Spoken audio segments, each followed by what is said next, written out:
Class শেষ করে একখানা কফি খেয়ে সোজা বাসা থেকে ব্যাক করে এখন আবার যাচ্ছি বর্দার বাসায়। আমার প্ল্যান ছিল আমি তার পরদিন যাব বিকেল বেলা, কেননা কালকে আবার আমার ক্লাস আছে। ভেবেছিলাম ক্লাস পত্র সব শেষ করে যাব, মানে অ্যাকচুয়ালি আমাদের একসঙ্গে খেলা দেখার প্ল্যান। তবে এর মাঝে বর্দা আবার কল দেওয়াতে আমি চলে গেলাম, কেননা এই দুপুরে বৌদি বিরিয়ানি রান্না করবে, আর বিরিয়ানি হচ্ছে আমার সব থেকে প্রিয়। ম্যাডাম রান্না বান্না শুরু করে দিচ্ছে। আর আমি বর্দার বাসায় যেয়ে প্রথমে একটা শাওয়ার নিলাম, আর এই যে ভীষণ সাহস করে কোলে নিয়ে বসে আছি আমার ভাই ঈশান। এই যে ঈশান সবাই তাকায় আছে। 6 বছরের একটা বাচ্চা এখন দিদি হয়ে গেছে। এটা হচ্ছে আমি, আর এটা হচ্ছে আমার ভাই ঈশান। ফাইনালি এদিকে বৌদির হাতের বিরিয়ানি রেডি হয়ে গিয়েছে আর আমরা খেতে বসেছি। আর আমার বৌদির হাতের বিরিয়ানি যে কেমন হয়েছে বলো এবার? পছন্দের। মানে দেখছো বৌদি বুঝছো?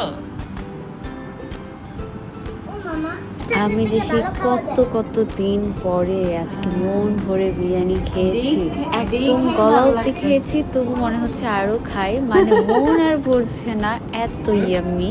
আর এই খাওয়ার পরে যে আমি কি ঘুম দিয়েছি, মানে কি বিশাল ঘুম।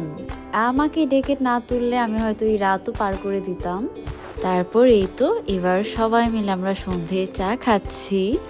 এতই ঘুমিয়েছি যে আমার চোখ মুখ সব ফুলে গিয়েছে।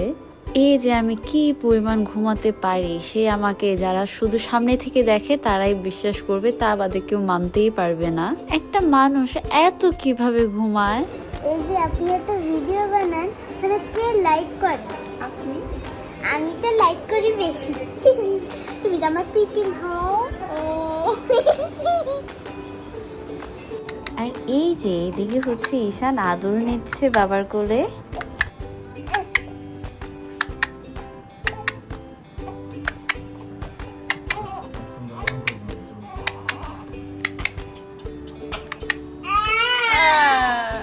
সাউথ ইন্ডিয়ান থালি খাবো, এত মনে হচ্ছে এক্সট্রিম হয়ে গেছে। খেতে খেতে আমার অবস্থা নাজেহাল।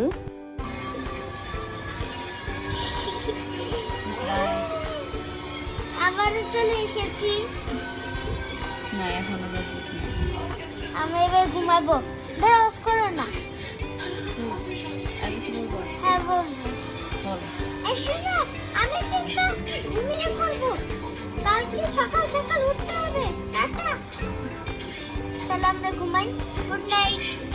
ঘড়িতে তখন সকাল 6:30 মতো বাজে। আমি বের হয়ে গেলাম, বাসায় যাব কিছু পরেই আমার ক্লাস। যাই হোক, bye for now, see you in the next video.